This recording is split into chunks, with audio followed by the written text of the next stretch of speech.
যে নির্বাচনটা হচ্ছে সামনে, সেই নির্বাচনে আওয়ামী লীগ নেই।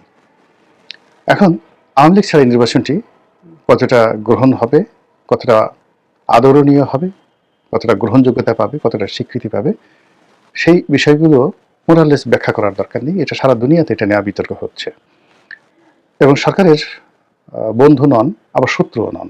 দেশি এবং বিদেশি প্রায় সবাই, সকল সমালোচক সরকারকে বলার চেষ্টা করছে যে একটা ইনক্লুসিভ নির্বাচন যেন তারা অনুষ্ঠান করে এবং সেই নির্বাচনে রিফাইন্ড আওয়ামী লীগ হোক, সংস্কার করে একটা আওয়ামী লীগ হোক, রিকনসিলিয়েট করা একটি আওয়ামী লীগ হোক, অথবা শেখ হাসিনার নেতৃত্বে আদি এবং আসল একটা আওয়ামী লীগ হোক, তাদেরকে এনে নির্বাচন করুন, একথা সবাই বলছে।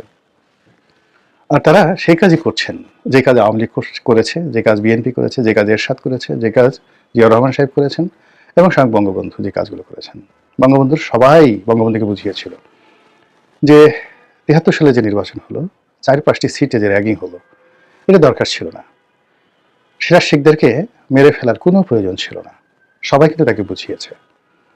তারপর খন্দকার মোশতাককে ভোট র্যাগিং করে হেলিকপ্টারে করে তার ব্যালট বাক্স ঢাকাতে এনে তাকে পাশ করানোর কোনো দরকার ছিল না। তোমারে বধিবে যে গোকুলে বাড়ি শেষে, যে তাকে হত্যা করবে তাকে সে নিজের হাতে লালন পালন করে খাইয়ে তাকে এমপি বানিয়ে, মন্ত্রী বানিয়ে তার ঘরের মধ্যে ঢুকিয়ে দিয়েছে।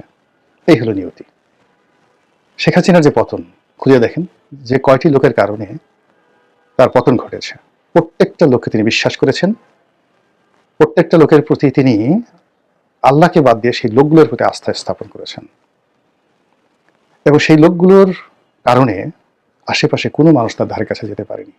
লিখে রাখেন, সেটা রাজনীতির ক্ষেত্রে, ব্যবসা বাণিজ্যের ক্ষেত্রে, পরিবারের ক্ষেত্রে, প্রশাসনের ক্ষেত্রে, অন্তত 10টি সেক্টর শেখ হাসিনা তৈরি করে ফেলেছিলেন। সাংবাদিকদের মধ্যে একটা গ্রুপ, ব্যবসায়ীদের মধ্যে একটা গ্রুপ, মিলিটারিদের মধ্যে একটা গ্রুপ, বিচারপতিদের মধ্যে একটা গ্রুপ, উকিলদের মধ্যে একটা গ্রুপ, এরকম অনেক, রাজনীতিবিদদের মধ্যে একটা গ্রুপ, পরিবারের মধ্যে একটা গ্রুপ, এরকম 10টি গ্রুপ তারা তৈরি করে ফেলেছিলেন। এই 10টি গ্রুপ একে অপরের সাথে যোগ সাজস করে রীতিমতো দুর্নীতির একটা পাহাড় গড়ে তুলেছিল, অপকর্মের পাহাড়।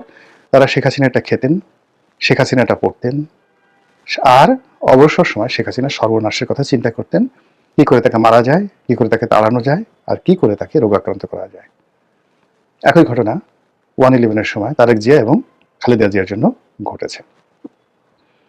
আবার একই ঘটনা ডক্টর মোহাম্মদ ইউনূসের ক্ষেত্রেও ঘটছে। ডক্টর মোহাম্মদ ইউনূস যাদেরকে গত 17 মাসে দুধকলা দিয়ে পুষেছেন, যাদের প্রতি বেশি আস্থা স্থাপন করেছেন এবং মনে করেছেন যে এই লোকগুলো যদি তার পাশে থাকে আগামীতে তিনি 10 বছর ক্ষমতায় থাকতে পারবেন, 50 বছর ক্ষমতায় থাকতে পারবেন, সেই লোকগুলো অনেকেই মনে করছে যে এই বুড়ো মানুষটি যদি পরাজিত হয়, ফেল করে, তাহলে তারা প্রধান উপদেষ্টা হতে পারবে, রাষ্ট্রপতি হতে পারবে, প্রধানমন্ত্রী হতে পারবে। এটাই হলো ক্ষমতার ট্রাজেডি। এনিওয়ে, যেটা বলছিলাম, তো এখানে আওয়ামী লীগকে নিয়ে যে নির্বাচনগুলো হয়েছে স্বাধীন বাংলাদেশে, সেই নির্বাচনগুলো মোটামুটি টিকেছে।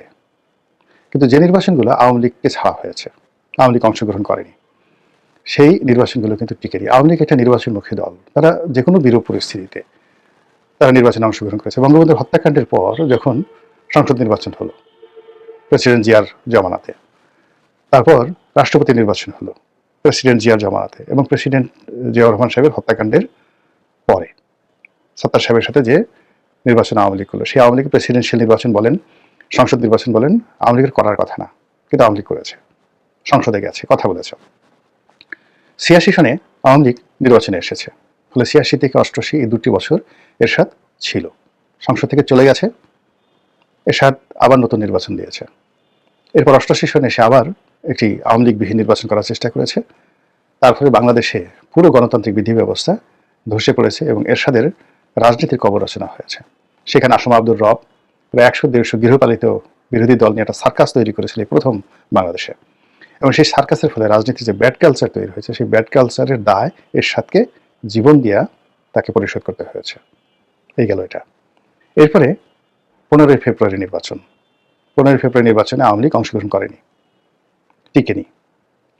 এরপরে আওয়ামী লীগ যখন সংসদ থেকে পদত্যাগ করলো জামাতকে সঙ্গে নিয়ে তত্ত্বাবধায়ক সরকারের দাবিতে, বিএনপি টিকতে পারেনি, তাকে তত্ত্বাবধায়ক সরকার দিতে হয়েছে।